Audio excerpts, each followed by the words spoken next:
I created Species Nutrition with one mission in mind: to provide bodybuilders and serious athletes with no-nonsense supplements that work.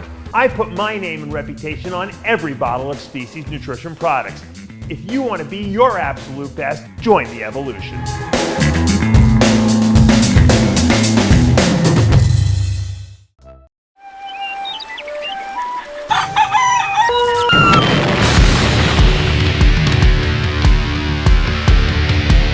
What is going on? It's Friday. I'm Tyler. Let's get into the Midday Muscle.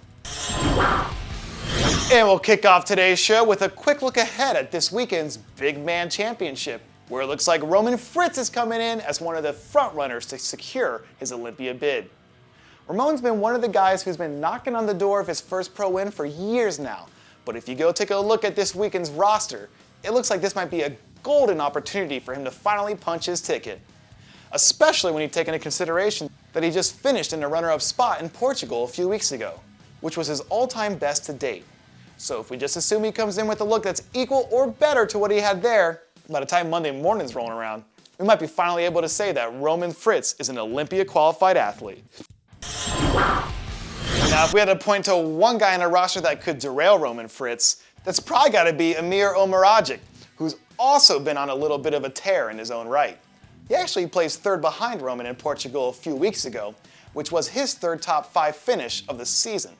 And because he's probably pound for pound a little bit bigger than Roman all the way across the board, you can make a strong case for Emir to be right there in the mix again this week, especially if his conditioning continues to improve like it has.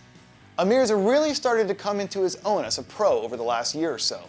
And when this is all said and done, there's a chance that we end up looking back on this weekend as the moment where he finally managed to get his big break.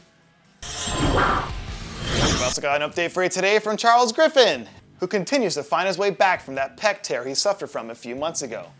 Recently, there have been some rumors floating around that he's in the process of prepping to make a run at attempting to secure a qualification, which would be a huge achievement for him considering the roller coaster that he's been on throughout the first half of the season. Now, obviously he's had some limitations with his training over these last few months, but for all intents and purposes, he still looks like he's about 90% there, which means that he isn't all that far off.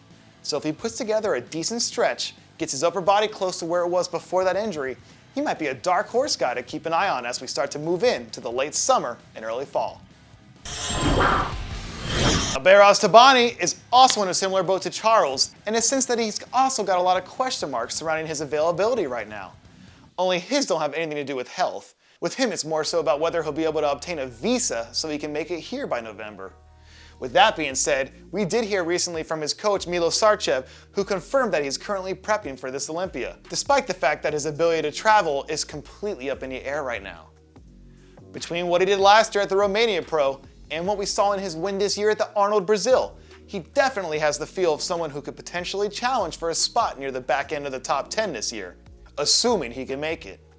But until something changes with his immigration status, it looks like he might remain one of the great unknowns heading into this year's contest. That's it, we did it again. Another Midday Muscle in the books. Thanks for still watching. Have a awesome weekend.